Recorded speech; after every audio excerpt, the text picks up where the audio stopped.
All right, Sean, we're back once again. This is the third part in the series of your story of your mammoth struggle with SAS, Satellite Information Systems, which dates back to 1994. So just briefly to review where we are to here, we've now brought the story up to the night of the 18th of February 2002, the night before the trial date, which has finally arrived. This is 2002, given that you started your dispute with SIS in 1994, which as a result of you refusing to accept their imposition on you of a charge which you claim was already incorporated in the fee which you had been paying for a number of years, they simply cut off your live TV coverage of racing into your bookie shop, which was the lifeblood of your business. And you've been out of business now at this stage for 8 years.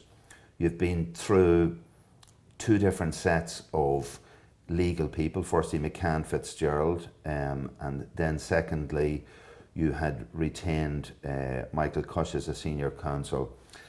At different times, from my memory, I think you had at least 3 offers, one of £80,000 excluding costs, subsequently €300,000 when you were actually, funny enough, representing yourself, and subsequent to that again with Michael Ford, you were told you could get, I think, 100 to 150,000. And then finally you engaged Damien Tansey's solicitors in the latter part of 2001, around August 2001, who then had brought on board Michael Cush, who's your present senior counsel, and you had made it clear to Damien Tansey that all the way through this you have turned down all the offers. Now, while you might be considered by others as having been obstinate, your rationale was that you wanted an adjudication on a simple point. Now, do you want to just reiterate what is the point you wanted an adjudication on? The point that I wanted the adjudication on was the simple breakdown of the fax service fee of $4,868 paid by me and all other bookmakers for horse racing and greyhound racing within that fax service, because they were the only two elements. Up to 1993. Up to 1993. And that simple question that you asked was never addressed, never answered. Never answered. Right.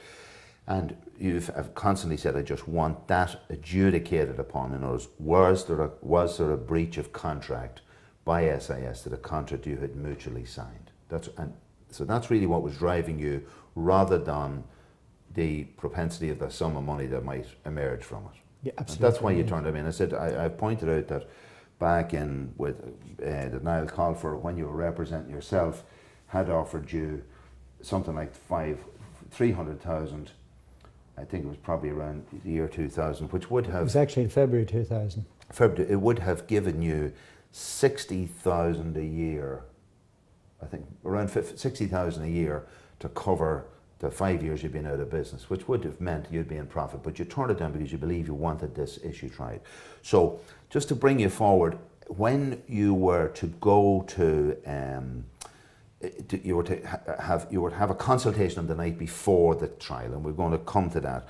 But some weeks before the trial, you had been approached by Damien Tansey because you were, it appears from talking to you that at all times your own legal team, when they said, look, there's an offer on the table, let's take a settlement. And that was the mentality that they worked around. And then you were approached by Tansey and said, look, if you want us to go to trial, we're setting in a 2-week trial, and we're not, although we're doing it on a no full, no fee basis, we're not prepared to lose 2 weeks worth of business when there's an offer on the table, why don't you take it? So he demanded from you £30,000 from you upfront payment to cover them for the work that they would do, even separate from no full. So this is not a clear no full, no fee basis. You had already provided a bank draft of £15,000 up front, and you still owed £15,000, which you were going to bring to the case with you.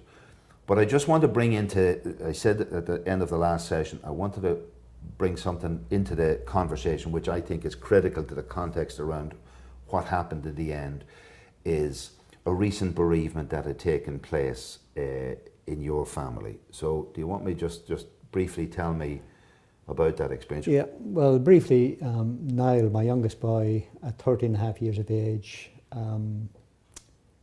was diagnosed with a tumour in his abdomen. When did this happen, John? This occurred on around the 13th of August 2001. So just around the time when you were introduced to Damien Tansey, this illness had suddenly become aware. Now, first thing about Niall was 13 and a half. How Yes. many other children have you got? 4 other boys. And what was the age of the next one up? The next one up was 21. So actually, if I remember, Niall was a late child, is that right? That's correct, And I think yes. that's particularly from an attachment issue. What age were you at this stage? You were in your 60s, were you? Early 60s? No, I was 52 when. No, but 52 back in 94. So 2002.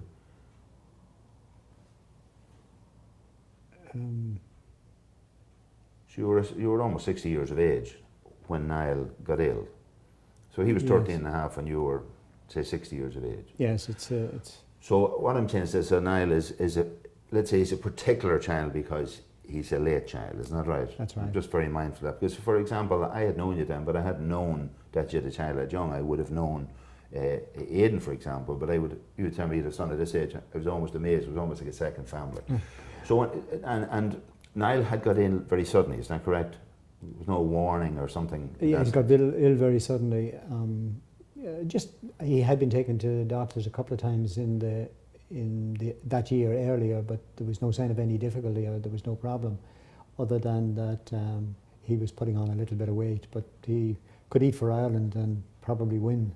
Was how we seen the way he enjoyed his food. But Mary took him to Drogheda Hospital, and Drogheda Hospital directly sent him up to St John's ward in the Children's Hospital, Crumlin Children's Hospital, and 18 days on, he was dead and buried. So was that rapid from the time his illness was discovered to his death was 18 days? 18 days, Right. exactly. And we have taught, he died, you brought him home to die, is that right? Yes, we actually fortunately done everything right when we were told on the Thursday that Niall wouldn't survive, that he had a very severe adult cancer in a child's body. He might last 2 weeks. My reaction was that he was coming home. That if he was going to die, he was going to He was going to be. home. Okay. He was going to die at home, and the consultant asked us if we wanted a psychologist to go in and have a chat with him to see where he was at in terms of his illness. Mary said no, that if he felt concerned or worried, he would have said to Sean, he would have spoken to Sean, who stayed, we each stayed,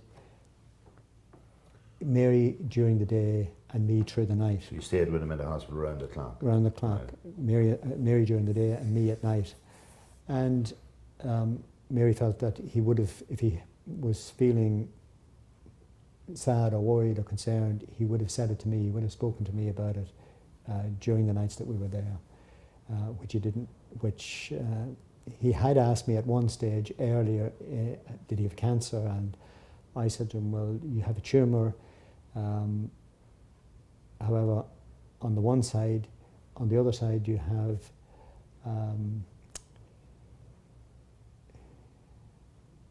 the angel Gabriel, who you were very close to, St. Gerard, who you were also very close to, Sean, your mum, Aidan, Barry, Justin and Declan, all of the nurses, all of the staff and all of the doctors on the other side.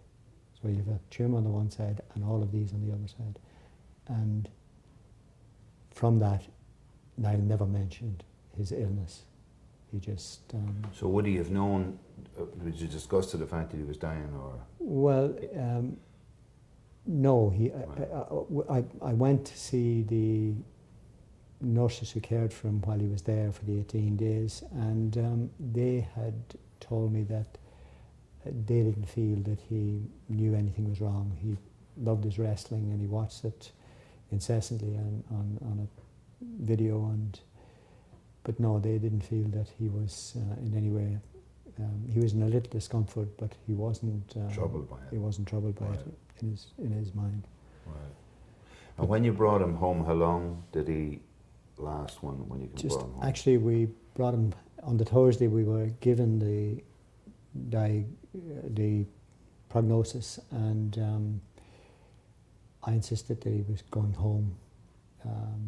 As I said, Mary insisted that he didn't need a psychologist, that he would have told Sean that if he was feeling in some way in his mind that there was something seriously wrong.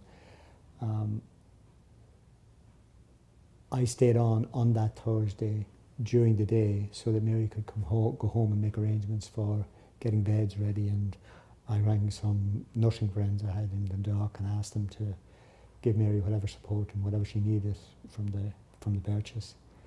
And Mary went home.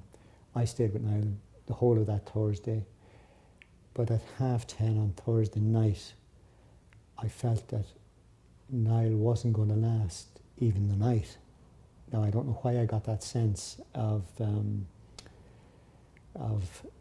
emotion, but so I asked one of the nurses to sit with Niall, and I went down and rang Mary. Mary said, well, if I go up now at 10:30, I'll only be arriving up there at probably 12:30. He'll have a sense that there's something seriously wrong. So it's probably better that I just continue with the preparations and wait till Niall comes home, and hopefully we'll be back home tomorrow. So on the Friday, the following day, an ambulance arrived to take us both home. We were very fortunate to get through the Friday night traffic because an ambulance which was going in a similar direction went in front of us and put on its siren and got us through all the traffic and out the far side of Dublin.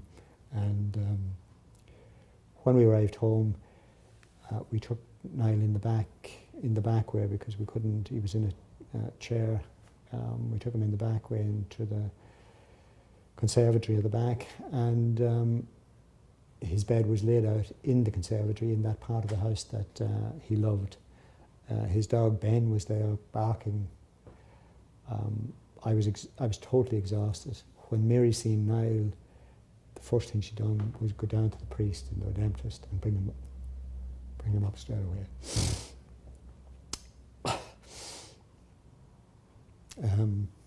The priest arrived up and blessed him and talked to him, and but there was no real sign that any death was imminent. It was Right. just a sense that I had.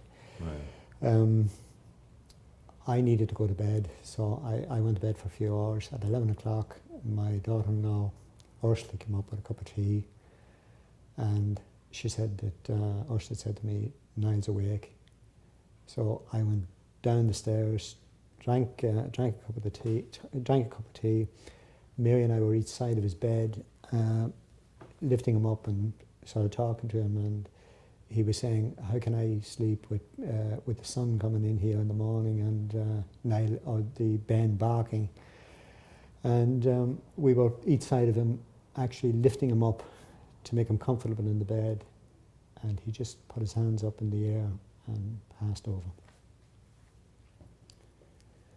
And that was it. And it's funny, I remember, Sean, I was actually abroad at the time. I was travelling in Europe, and I hadn't known about your son Niall. I hadn't even known that he existed. I didn't know him, I'd known him.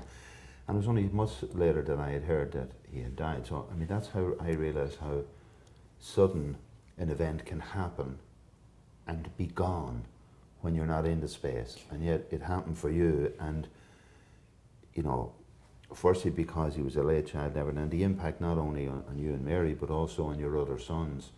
I mean, it has made us as a family much more closer in many ways, but also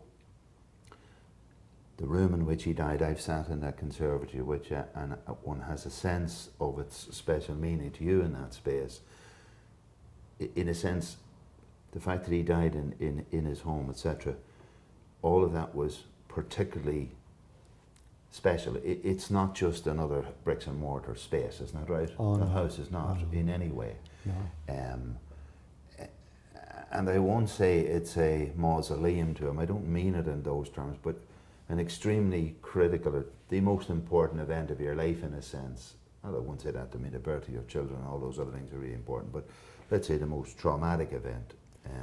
And all the other issues we've been talking about in the first two sessions, we both acknowledge are meaningless in the context of what you've just said to me. I suppose I thought it was critical because over the years we've talked, I have a sense when I looked at the intensity with which you applied yourself, particularly in the period from August 2001 right through into February 2002, that almost the ability to sustain yourself at that time had to be driven by something really powerful. And I think the hanging on to, or trying to address this other personal tragedy, given the fact that, as I said before we started this recording, you can't remonstrate with death. You know, whether you believe in a God or don't, but it's very decisive. Whereas you can take on these legal things, and while they may hurt and they may trouble you and all the rest, there's almost always a target that you can remonstrate with. And I have always sensed the sense that this, while providing you an enormous strength in fighting what you felt was a wrong, in a way on your family's behalf, on your dead son's behalf, etc., ultimately, as it transpires in this, it was also your greatest weakness. And that having been exposed against you almost adds to the sense of wrongdoing and the sense of denied justice, right?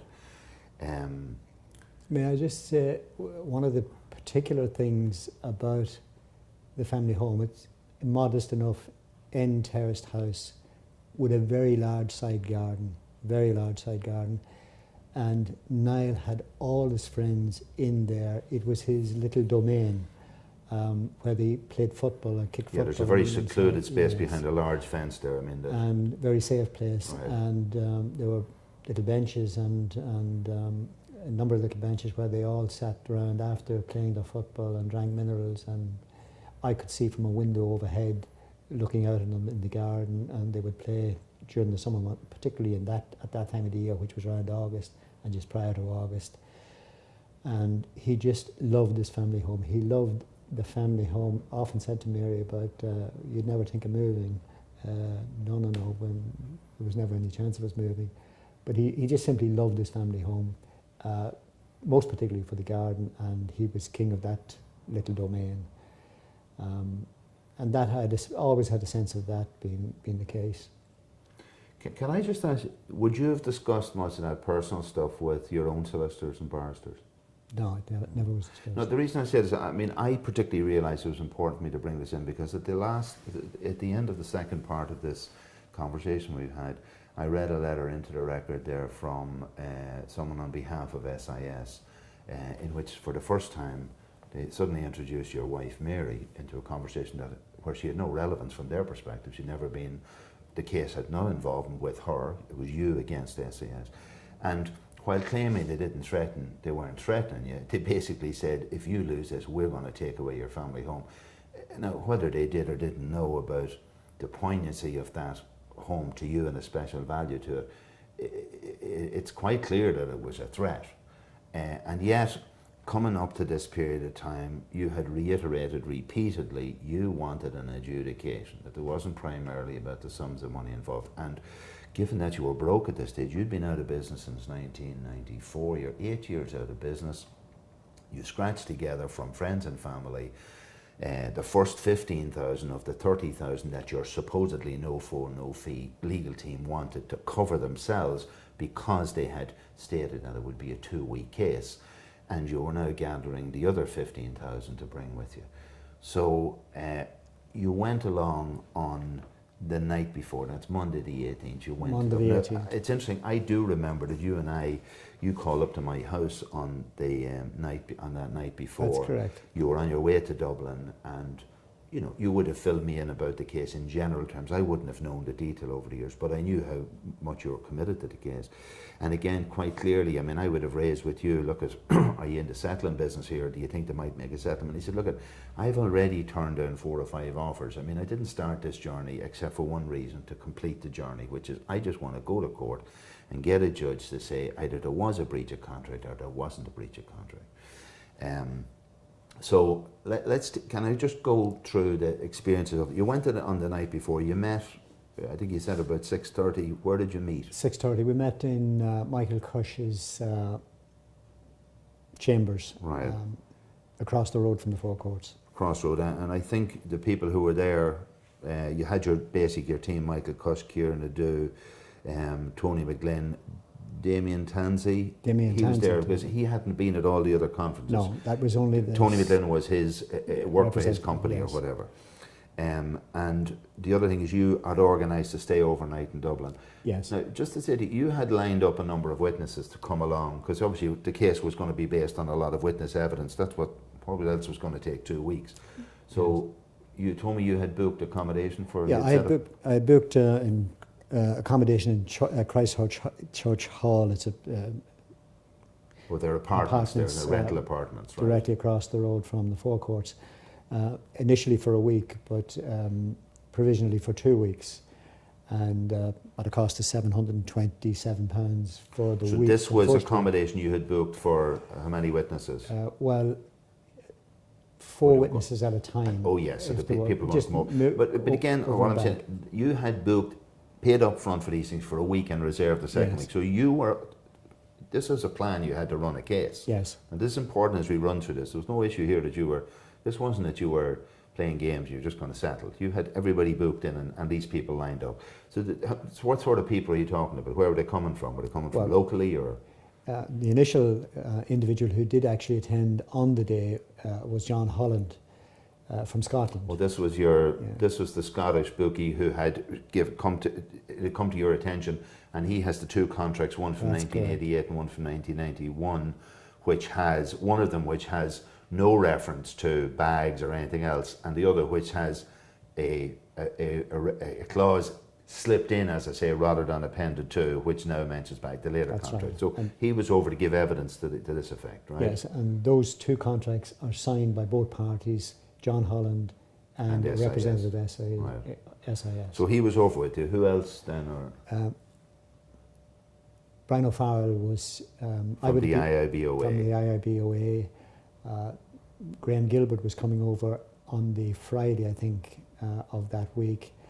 Who's Graham Gilbert now? Graham Gilbert is a bookmaker in the UK, in Birmingham, around the Birmingham area. He's had 27 offices. Then there was Stephen Eastwood from the family of major Belfast bookmakers. He was attending on one of the days.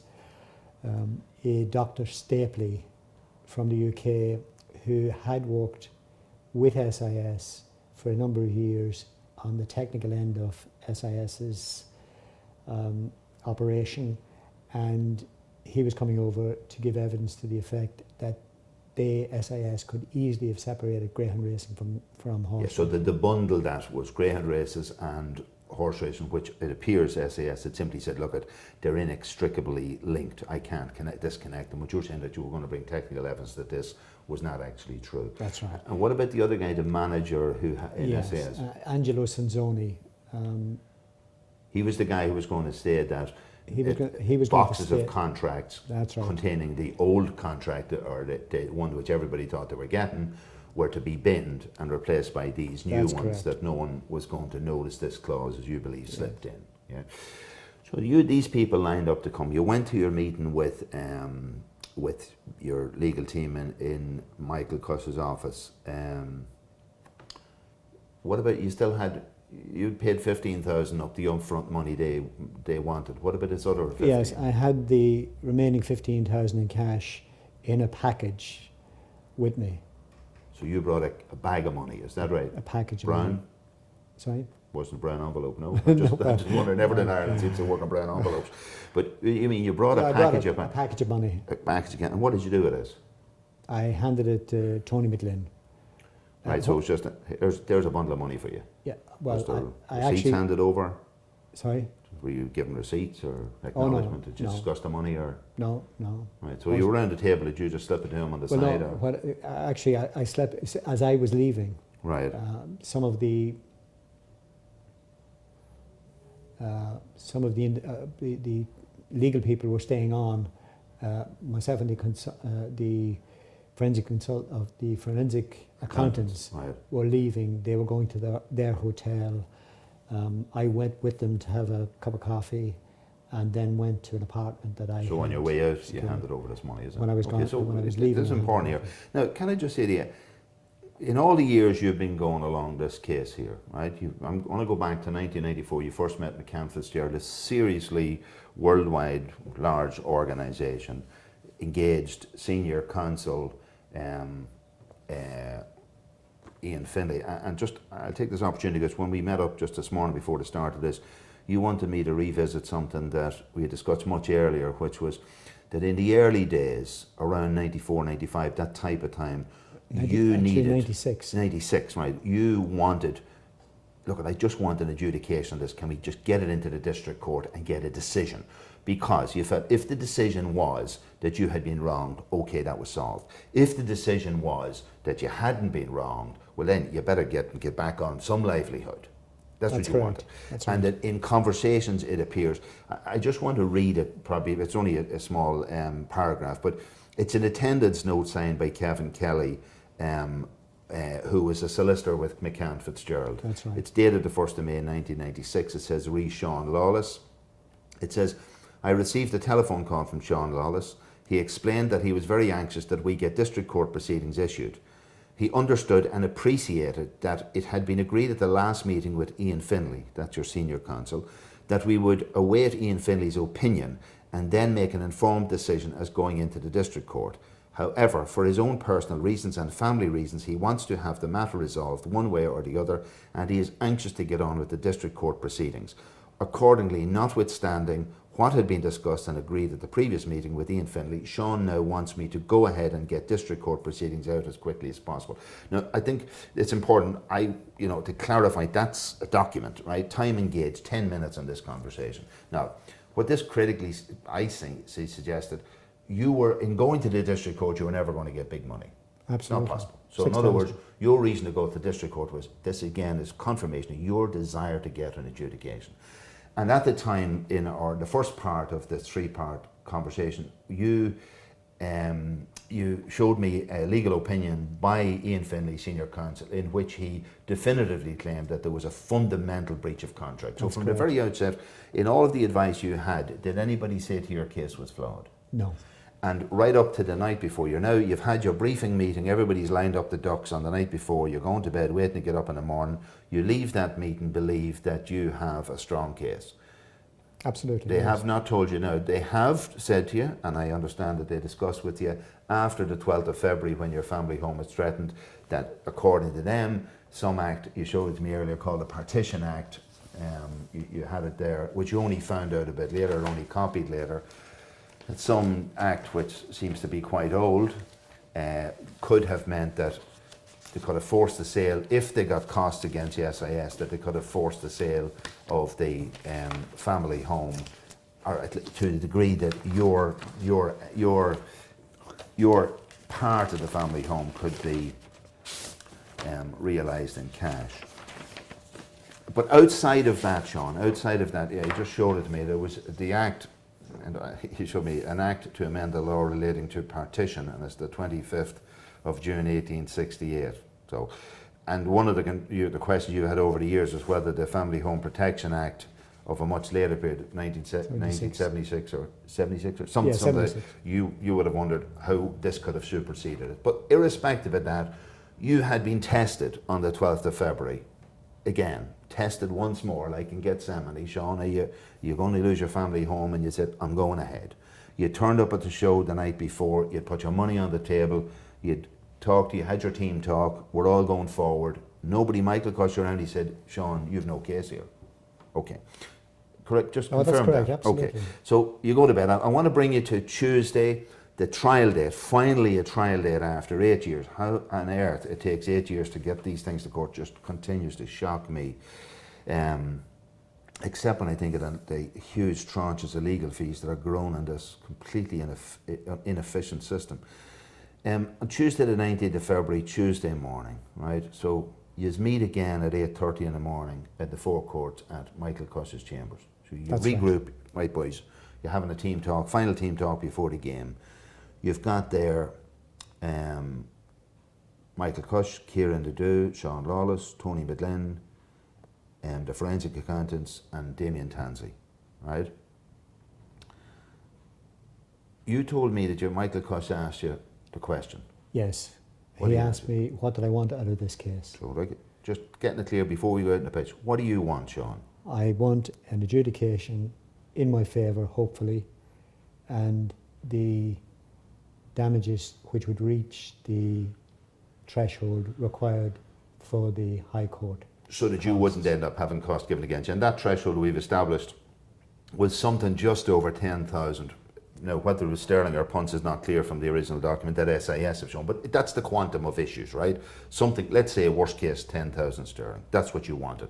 So you shook hands, or you're now firmed up, you're walking out in the pitch. From now on, the game's on. You're going to walk into court. So at this point in time, Sean, let me just go through, take you through the sequence. Right, so you left that meeting. You've left the meeting with Michael Cush, etc. You are now heading over towards the courts. Yes. Right.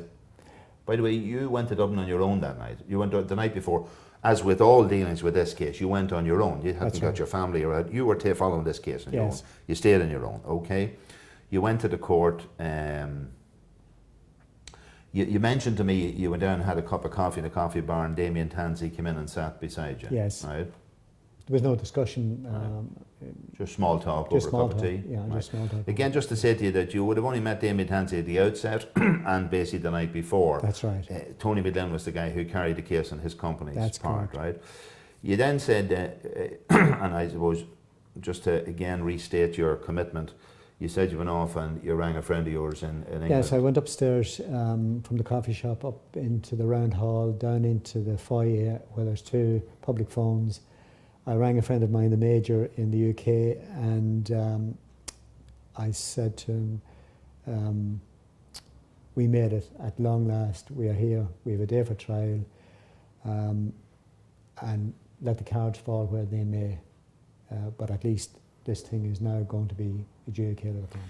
Right, just something that struck me as you said that, but let the cards fall. I just want to reiterate from the listener's point of view, you're a bookmaker. Yes. You're also a punter. You've lived your life betting on things. Absolutely. I think that's always something that struck me in this. A large degree, people would often argue that law is a game of chance. In terms of you never know when you go in front of a judge where you win or lose. So the issue is, can I ask you, in your profession, do you take bets or lay bets on the basis of emotion? Oh no, I'm very structured in my betting. Always have been.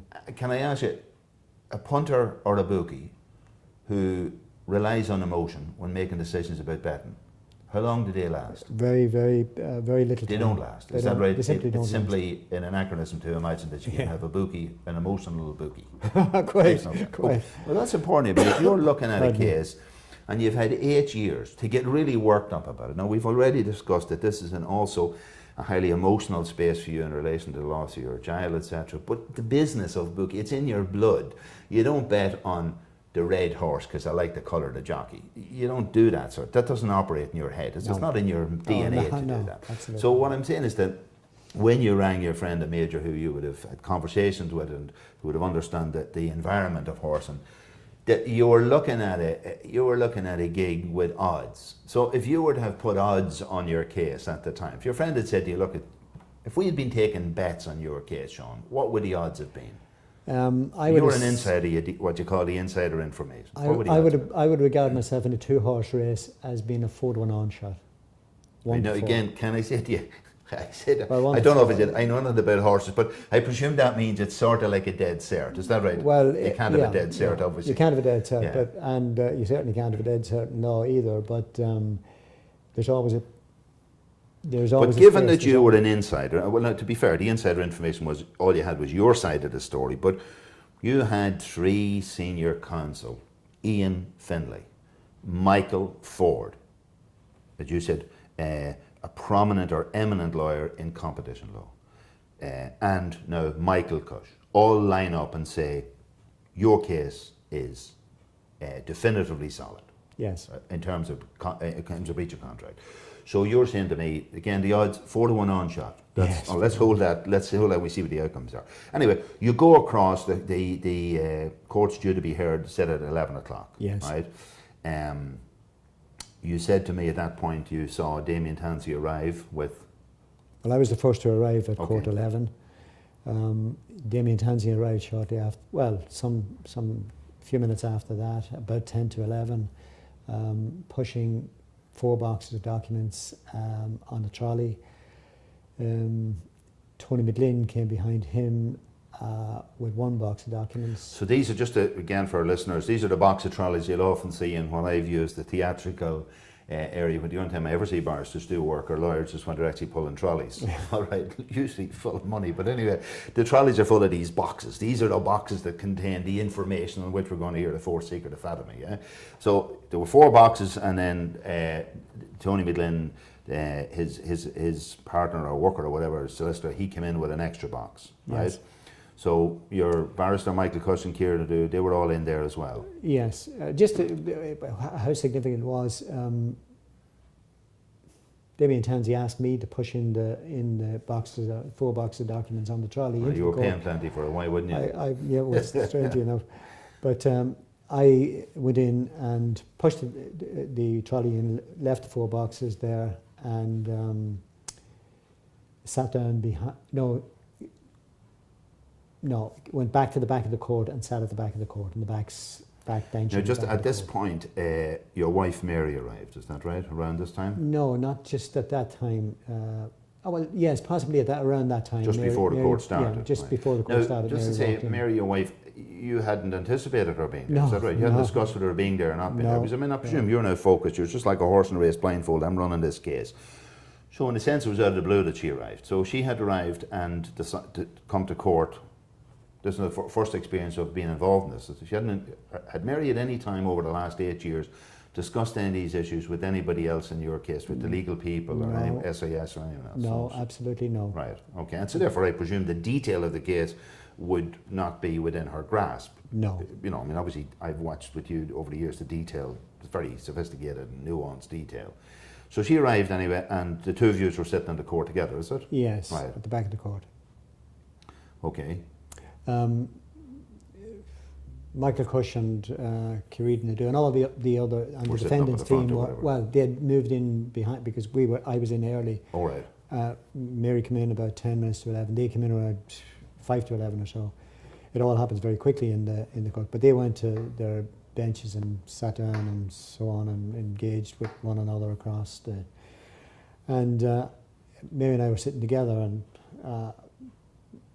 Damien Tansey came over and said, "Go up and sit behind Michael, the bench directly behind Michael Cush." Right. Together. Which is what we done. So we sat there and we watched the court fill up with some of our witnesses and presumably the SIS people or whatever. Yeah. and the SIS lawyers as well. So did the court start at 11? No, for some reason there was a short adjournment till 20 past 11. Okay, so at 20 past 11 your case kicks off. Kicks off. So just again for our listeners, the protocol for your case is that you're the plaintiff, and therefore your representative or your advocate, which is your senior counsel, Michael Cush, the way it would work is he would make an opening statement. That's correct. The other side would make an opening statement following this. Yes. And then the case would go. You would call your witnesses, they would be cross-examined, then your case would be finished, then the defendant's case would be put, their witnesses would give evidence and they would be cross-examined. That was going to be the projected sequence which you had paid for to last 2 weeks, so everybody was expecting it. Was the judge told, in fact, the judge was told this was going to be a 2-week case? Yes. Yeah, because you have given me a copy of the transcript of this, which I had read, and yes, that's true. He was told, Judge, this is going to take 2 weeks from the outset. So everybody's clear, we're on a 2-week case, we have 4 boxes plus 1 box ready to do the show. Everybody's got their witnesses lined up. You have them paid for to stay for the period of a minimum of a week plus possible second week reserved. So the first part of the first part is that Michael Cush gets up and he makes your opening statement. Is that Yes. right? So how long does he deliver this for? From 20 past 11 till exactly 10 minutes to 1. Right. So effectively for 90 minutes or an hour and a half. An hour and a half, Right. around He an hour and a half. plays your case. And I have to say, the other day you gave me a copy of the transcript, and I have read through the transcript.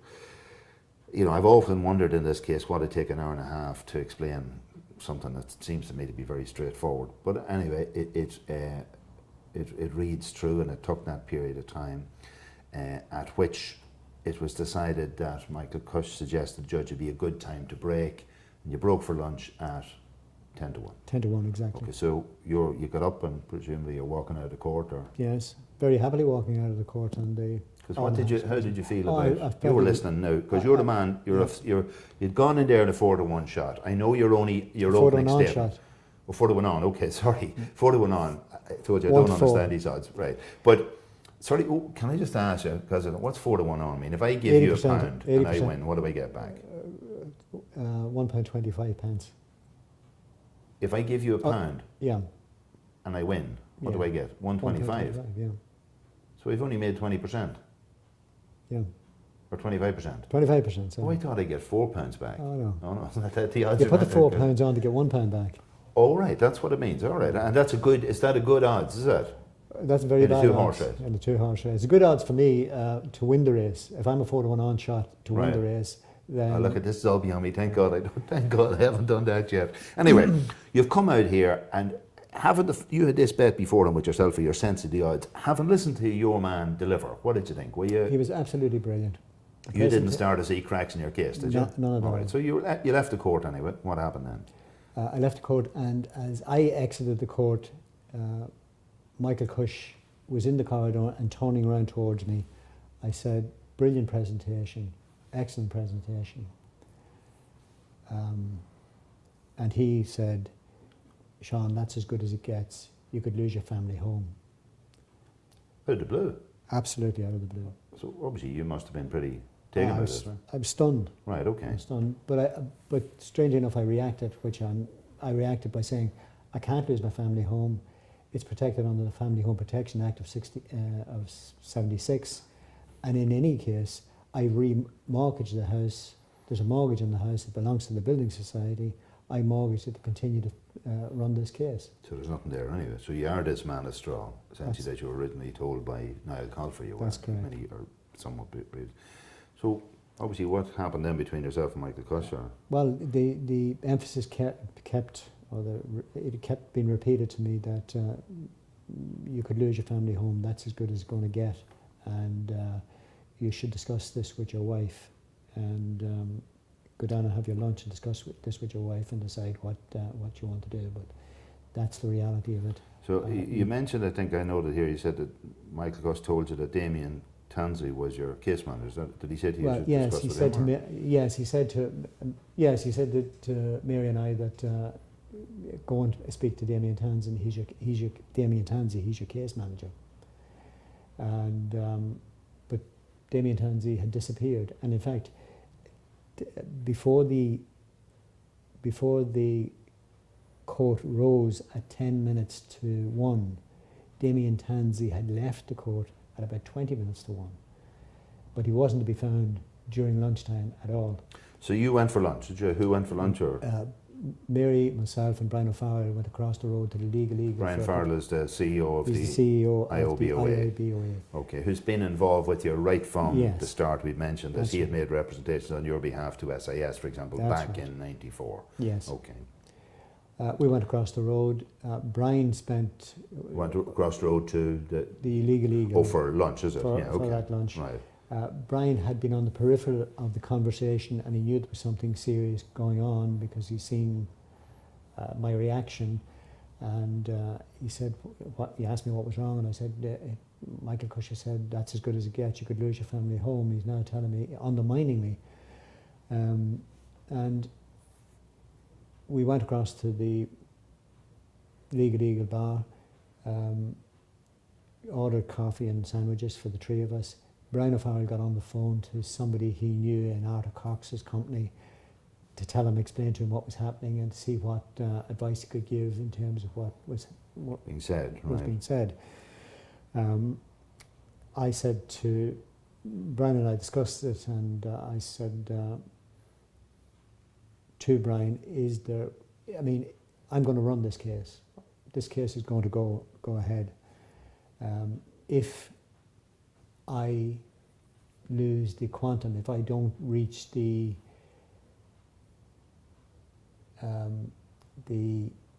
if I win the substantive If you don't case, reach the if I amount don't of money push which was lodged by the other side, which was Yeah. something like 10,000, 10,000 and even though you won the substantive issue, you would still be levied their costs Yes, against you, and which is where the loss of your yeah, family home was threatened. I asked Right. Brian if I got to that stage, would I get the support to go into from the bookmakers to go into the Supreme Court to appeal the costs. costs. Right. He said, Well, I he don't wouldn't know. be in a position He to wouldn't be in make a that position to say, decision but at the time. Right. it just probably was.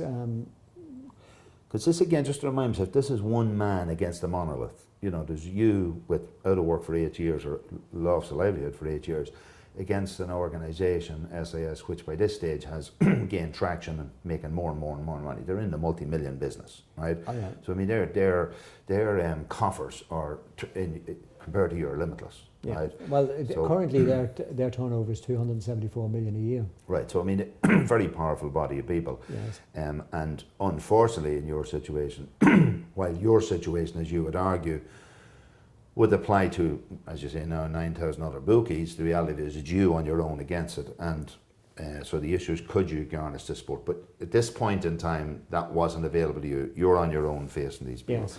So anyway, you come to, it's post-lunch now, so you're back at 10 to 2, is that right? You're back into... Back at about 10 to 2. Well, we're back at about 1:45, and at 10 to 2, Mary and I go over to Michael Cush and Kerry Dinadu. Mary speaks, and she said, "I don't want to lose my family home, but I came here to support Sean, and whatever decision he makes, I'm in agreement with." You know, I just want to, at this point, get some clarity around the fact that Mary had never, prior to this day, had communications with any of your legal team at all. No. Right. So when you went over to Michael Cush, the case is Sean Lawless versus SIS. It's not Sean Lawless and his wife versus SIS. Sean Lawless Right. versus Now, SIS. you brought Mary into the conversation in the same way you might have brought me into the conversation, and therefore there's yourself, Mary, Kieran, I do, and Michael Cush. And to that degree, if they talk to her in that conversation, it's within your gift, I would have thought, to include Mary in that conversation at that Yes. point. Okay. So Mary had stated, you reiterate the fact that while she did want to lose her family home, and she was there to support you, and she was going to follow the line you took. Okay. So what happened next then? Mary left and went into the courtroom and you, waited the resumption of the trial, no, so the trial was due to resit at, 2 o'clock. so that was when you left with the judge, everybody presumed you're sitting at 2. Yes. So I presume the judge was in the court waiting to hear your case, is that right? Yes, that's a well, that is So a was there, presumption. did somebody call in and say, right, case on, or what's the story? No, we were outside we were in the corridor still Right. at 2 o'clock, Right, and I'm asking them to go in, okay, and they were insisting on talking more about the threat to the family home. And I Right. said, look, you've already spoken to Mary, you've spoken to me, I want you to take the case into trial. Now, by this time I was very distraught about them not doing what they were instructed to do and paid to do. Yeah, just again to reiterate, you had shelled out €30,000, or sorry, 30,000 punts, one in a 15,000 Bank draft. bank draft, and the other the night before in a bag of cash. Bag of Yes. cash. No receipts, bag of cash. That always interests me when I think about the law. For a case that was taken on a no-phone, no-fee basis. That's so this correct. is like to be sure stuff. And a case which had been reviewed by 2 senior counsel prior to coming in front of Michael Cush, and which Michael Cush, as a result of further information, had actually modified the statement of claim to introduce a new term, which was misrepresentation and conversion. and conversion. Okay, so it strengthened the claim on the basis of Absolutely. your detail. He's now saying to you, family home possibly dodgy here. So what happens now? continued to. One of the things that Michael Cush said was that we could only go on for a day or two anyway. Now I found at the time it didn't strike me. I read the transcript. Said in the transcript here, he told the judge it's a 2-week case. Yes. He's now telling you outside the door that this could only go on for 2 weeks anyway. So of 2 days anyway. So he's saying we've only enough ammunition to last 2 days. That's it. And when you were asked to pay 30 grand, were you asked to run 30 grand for a 2-day case? No. For how long? 2 weeks. 2 week right, trial. Okay, just new information. Okay.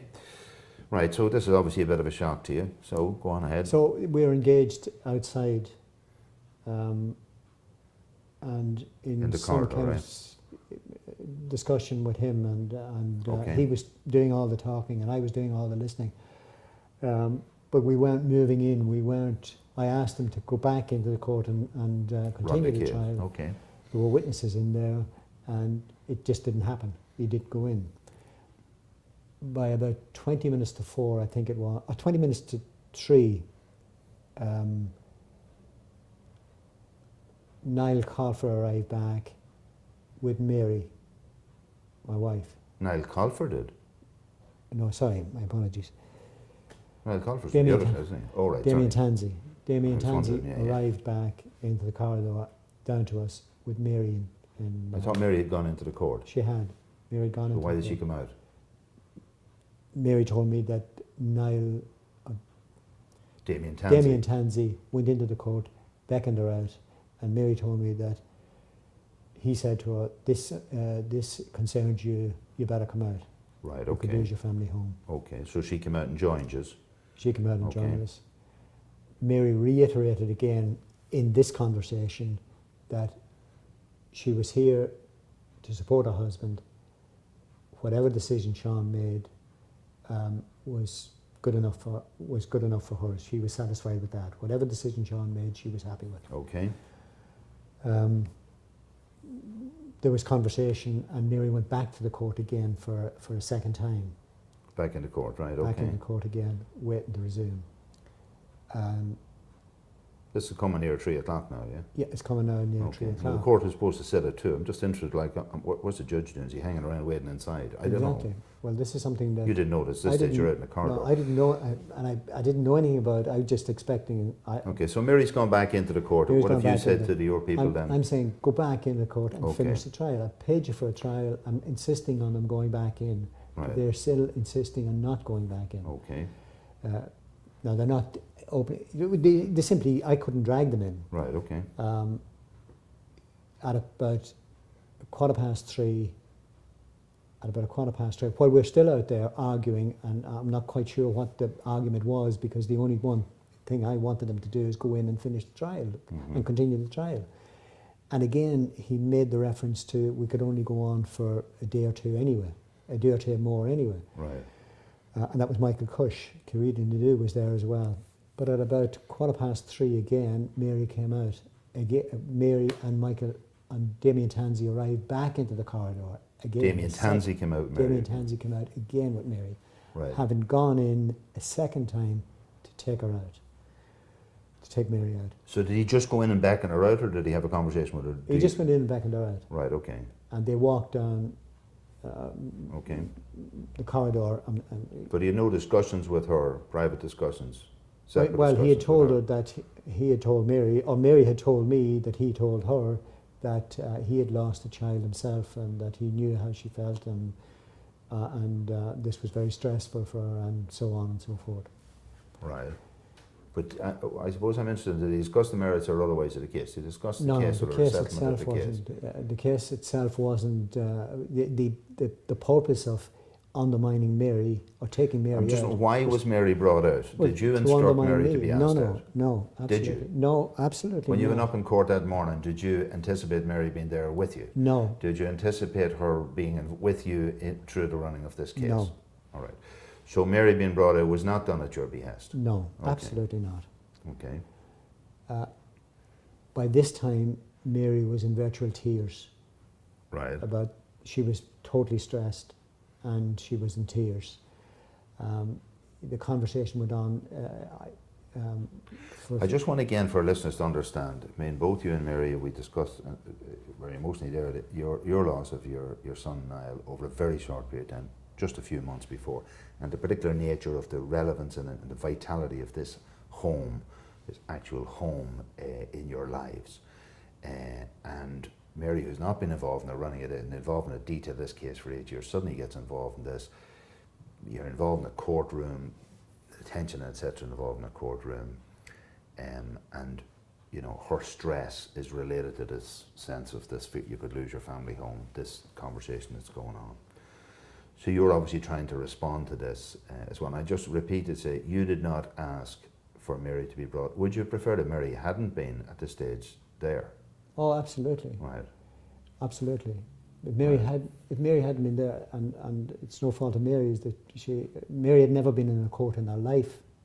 Never in her life had she been in a court. Yeah. The very fact, even on the night before, Mary had made there was no arrangement for Her to come I on, left right. at 4 o'clock in the day and drove up to Dublin, and there was no discussion of Mary coming up. There was Right. none. So I suppose the question I've been asking myself over a period of time, since we talked about it originally, was that, you know, all of a sudden Mary's stress is impacting on your decision making. You know, you're a bookie, you're a non-emotive gambler. That's what you do. You work the odds. All of a sudden, this personalised thing, which is increasingly relevant impact because of the nature of the recent bereavement, etc. Like I said, your greatest strength, which I think kept you going through all this, suddenly becomes a huge vulnerability. And the question of whether this vulnerability is being exploited in order to weaken your resolve arises. And the question I have to ask, and I've said to you, I don't know what the protocols and what's kosher in terms of professional integrity in relation to this, but I have wondered, did you have a case, and you have a case against the SIS, and you have personal engagement with Tansi Kush Nadu. Mary has no relationship with any of these people whatsoever. She may suffer the fallout potentially of a loss, but that's a separate issue. She's never been addressed by this, she's never been written to by any of these people or considered with. Now, without your behest, she is brought back into a conversation on 2 separate occasions. That's the correct. outcome of which is obvious, that it reduces your resolve or suddenly breaks your resolve. And I'm not sure where the professional etiquette in relation to, I question whether anybody, when Mary was brought into the conversation with you, while you were in the conversation with her in the corridor before lunch, when you talked first to Michael Cush, you, Mary, Michael Cush here were in a conversation. To me, that legitimates his right to talk to Mary because you're present in the conversation.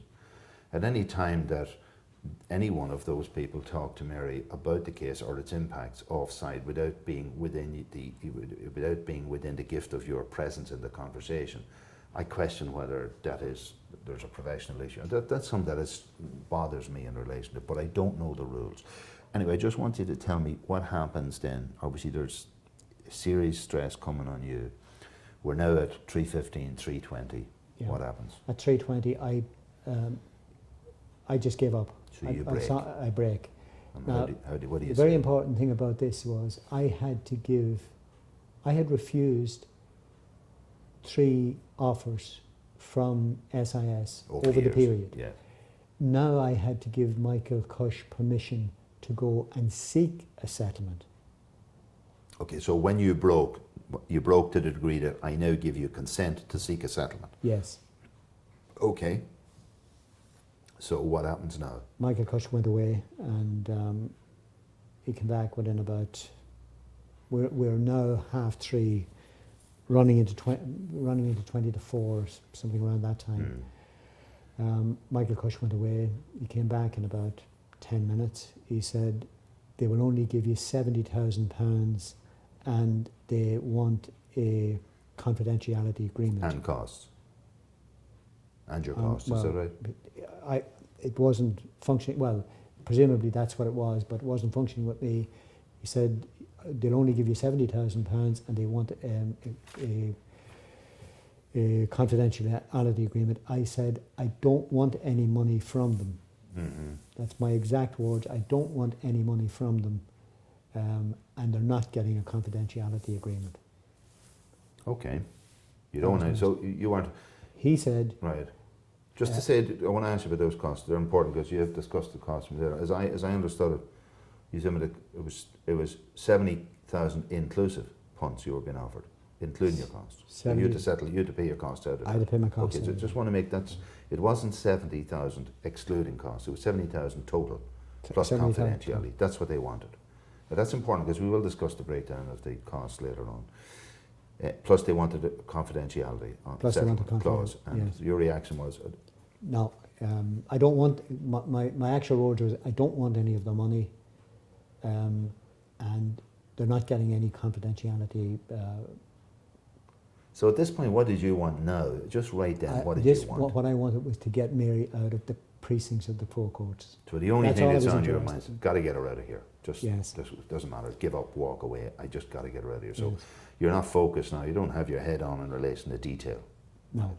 But you were asked about confidentiality. You're not settling on that, no?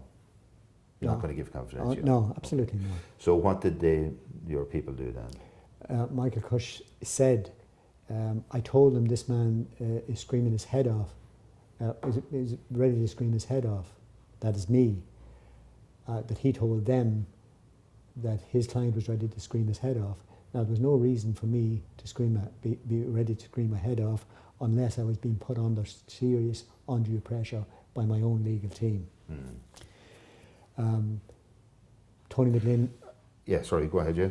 Tony McLean came over to me in the same minutes and put a document in front of me and asked me to sign it, and I just signed it. Did you read it? No, I didn't read it. I wasn't interested. All I wanted to do was get Mary out of that environment. And now, not to blame Mary for attending. No, I understand. I mean, I say it was important for me to discuss with you earlier about, and I don't want to be revisiting that pain on you about the experience you had with Niall, but I know that the context within what you're working with was, on one hand, I would describe you in that case as being really brittle. Now, what I mean by that is, in metallic terms, you'd be regarded maybe as very hard, but very difficult to bend. In other words, if your brains are broke, and really your weakness is you were hit by a sidewinder, and this was always going to pull you apart, and especially if it was delivered through Mary. I mean, I can understand that, and I'm not saying anybody, even the other side, I can't have no reason to believe that anybody deliberately went out to do this, but the fact of Mary being in that situation, and the question of her being brought back into a conversation without your permission or request is, to me, on an ethical basis, I just think it really lacks ethical credibility. But anyway, so you signed the document, you just signed it blind. What happened then? Where did the people go? That's go back to the court. Yeah, that's around about 20 to 4.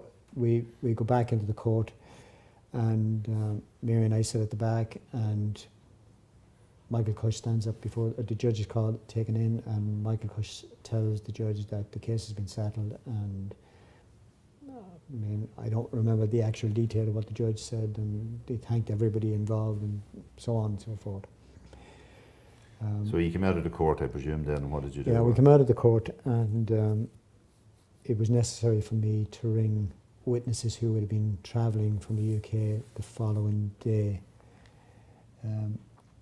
But I then met the people from SIS.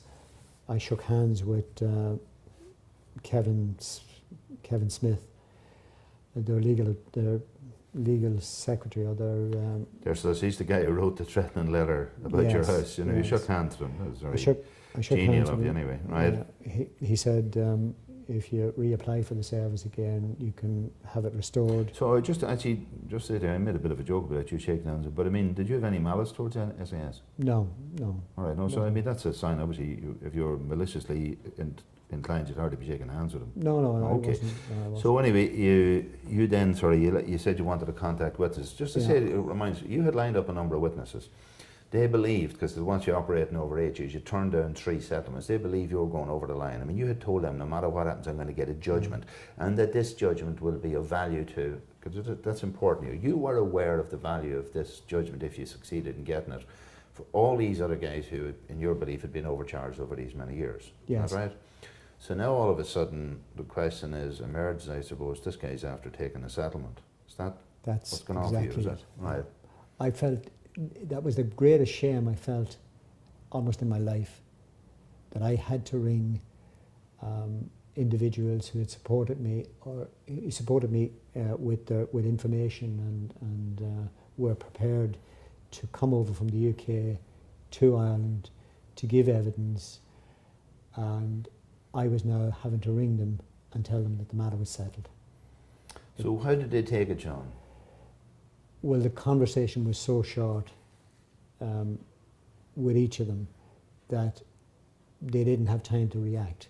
But I know that when I went to see two of them in particular, they didn't speak to me. They wouldn't talk to me. This is when you went to see them. This is sometime afterwards, is it? Subsequent to the. They wouldn't meet with you. They wouldn't meet with me. So what do you think? What were your fears around that, and what actually was lived out in reality? Well, I know that they would have felt that I was using them and their status in the business of bookmaking to buttress your claim. Yeah. That, to give leverage that you were always going to settle. You know, so they were using them to buttress your claim when you were really always going to just settle on the side. So it was all about you. Was that? Yeah, right. Absolutely. And that was, and you felt ashamed about that. Absolutely shameful. I felt totally ashamed of it. So anyway, you've left the court. You did mention to me that Kieran Adu came over to you. I was leaving the court with the one witness, John Holland. That's the man from because Scotland. he was staying with me in the apartment that night. He had a flight home the following day. So as we were leaving the court, I met with Michael Cush and Kieran Adu, and Kieran Adu said to me, "Get out of this place, don't come back, this is no place for you." That's his words. Okay, Sean, now we've had this long conversation over three one-part series here, all maybe an hour long, so it's a long but convoluted story. It takes us back from pre-1962 when betting was illegal in England. It takes us through the introduction of bookie offices, through the legalisation of betting in England, through the delivery of an audio service through over the telephone lines by a company called Extel, which then included a carried signal from this company Bags, where you had horse racing, and then Bags, which was greyhound racing, bundled onto it, which business was then effectively replaced by a newer technology of video by this new company SIS in 1986, which continued to deliver horses and greyhounds, while recognising that greyhounds were almost irrelevant in terms of in bookie. And in fact, you showed me an invoice there, Sean, from Bags at one stage. I thought that was relevant, just to tidy this up. It always struck me as funny that the service of bookie, of greyhound racing, was delivered on combined with the signal of horse racing, but Bags had no contract with you, and in fact they then expected people to pay them on a voluntary basis. And you showed me an invoice they sent you, but it's very important. It said, if you are using the Bag service, kindly pay this account promptly, which the corollary to that, in my understanding, is if you are not using the Bag service, kindly don't bother with this account. And you have said to me, because the nature of the business you're in and you're interested, horse racing is your gig, not, I mean, it's a Nebensache or a by the way that you would have any involvement in bookies. And we've come through that. You stood up against the wind. You said you weren't willing to pay this wrongful charge that you believe was introduced. You asked that they address the breakdown of the original charges, which is the only question. What is the bundle involved with? How much am I paying for the horses? How much am I paying for the greyhounds? Nobody dealt with it. They threatened to cut you off if you didn't comply and pay the extra money. The original money was 4,800. They wanted you to pay an extra 444 punts a year. You refused to do that. They threatened you. You said you would continue to pay the basic 4,800. You would put the 444 pounds on a joint deposit till the case was negotiated, settled, dispute was settled, whether in court or whether by negotiation or whatever. They refused. They just cut you off on 14th of November, I think it was 1994, basically cutting off your bloodline, and now you're out of business. And in the nature of bookies, etc., without no picture, no sound, no business, no clients, no loyalty, you're gone. You then try and turn to law, and 8 years it takes you through 3 sets of legal people who might, and they may have a view that you were a problematical customer insofar as you said you wanted an adjudication, and it appears that despite repetitive senior counsel adjudication to you that you had a solid case, they were slow to bring this case to court, that your first set of solicitors, McCann Fitzgerald, in your view and in the subsequent opinion of Michael Ford, really let you down by not seeking to get an interlocutory injunction to keep you in business while the case was being tried.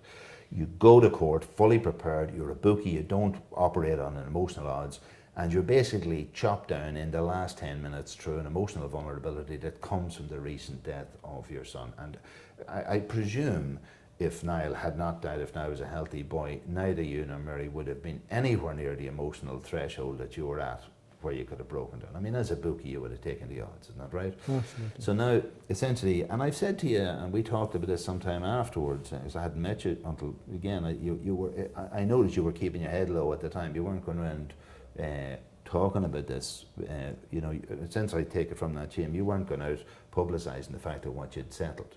Because as I said to you, and I repeat to you, Sean, ultimately you signed off, whether you read the document, you settled for your own hanging or whatever. But I want to look at this cost thing, because this is important. You had paid 30,000 up front for the case, which was taken on board on a no-phone, no-fee basis. You were given 70,000 in total, and you've given me a breakdown in general terms of what happened this, right? Because this is for listeners who may think Sean Lawless was one in it for the money for himself and only using the status of people in the bookmaking and horse racing profession to try and up the ante for himself. You had already, some years before, turned down 300,000 clear. You were now given 70,000 in total, which if I just take you to the breakdown, worked out at about 5k for Tansy the solicitor, 9k for Michael Custa senior counsel, 8k for Kieran Nadeau, about 6k sterling for your forensic accountants, for Moore McDowell and transcripts less than €1,000, and of course solicitor James McGill, who had been given an undertaking by Tansy when the case was taken over by Tansy, that he would be paid monies claimed by him as due to him for the work done apparently by James McGill, Kevin Kelly, is it? Not Kevin Kelly.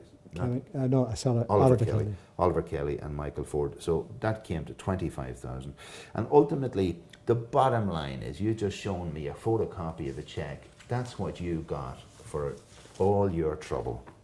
You were given €11,217.35. So for anybody who's in the business thinking that, you know, you did this for the money or that you got a big kill out of it and you just kept quiet and spent it, that's what you got. And you were now out of business for 8 years, plus that you had been destroyed and distraught and actually gutted in the court, in terms, it's not gutted because of your case. Now, so ultimately, after all of this time, you didn't either win or you lose your case. Just to say, your case has never been tried in court. Is that right? The arguments in your case, for and against, have never been heard. You went back into the judge, say the only part of the case they heard was the opening statement on your behalf. That's right. The evidence for and against the plaintiff and defendants has never been heard. The case has never been adjudicated upon. That's correct.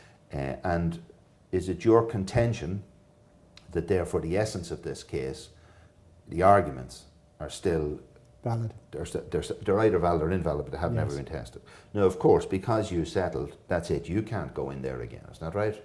You can't try this case again. You have settled. And I just want to say that it's important. You told me that subsequent to a sort of a bit of an epilogue to this, that sometime later, about a month later, you wrote to the judge. That's right. Telling him. I explained to him what happened in the corridors of the court, of what I described as his court, that anything that happened within the parameters of his court, I felt that he needed to know and understand. And what is it? Are you saying that something wrong happened? Well, I mean, I was put under serious, absolute, undue pressure. I felt that. Are you saying this? Look, I've said to you before, I believe that outside the state, on the steps of court, everything is a bit stressful conversation. I think it would be naive for anybody to think that you go to court and you don't expect the heat to rise. Yeah, but that's fair enough. if Are you saying this was an there was inordinate? there was or? this was inordinate in as much as I was simply telling them to go back in and resume the trial. So why did you settle, Sean? I was settled because Mary and I were in a totally emotional. We were broken.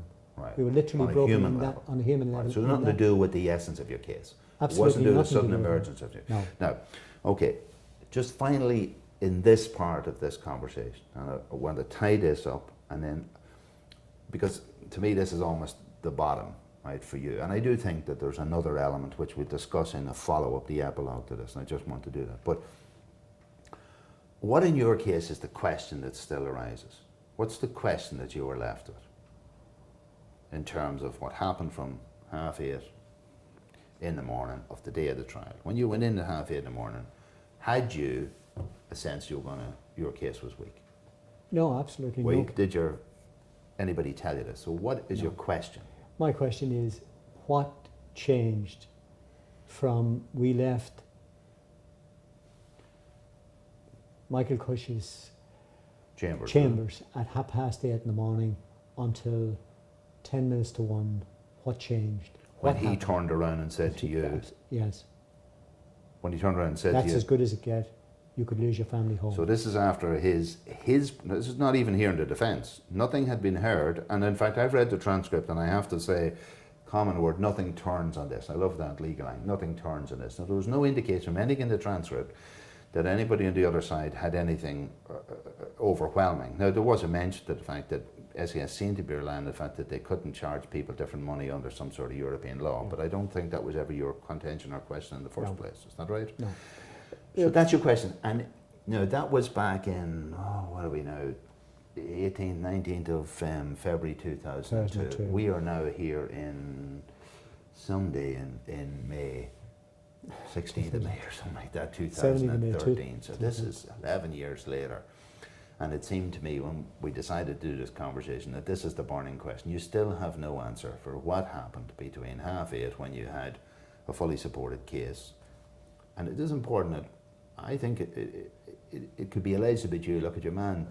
He was being advised constantly by his solicitors to take the settlement, that there was no merits to his case. That could be the argument, and it would look good on one side. On the other hand, these three senior counsel, Ian Finlay, Michael Ford, Michael Cush, looked over your papers, had the benefit of looking over the previous people's opinions, and repeatedly came out with this fundamental breach. And in fact, by your last guy, he modified that to a stronger thing called misrepresentation and conversion, the conversion of incorrect money into their bank accounts. Yes. So, I say nothing has come along to say, look, there's a weakness in your fundamental flaw in your case. And that's the question you've had all along. Yes. And in a sense, when we agreed to this conversation, what you're saying is that question is still there. It's still there, and while you're out of that conversation insofar as you no longer are in the bookie, you don't have the offices, you don't have the service of SIS.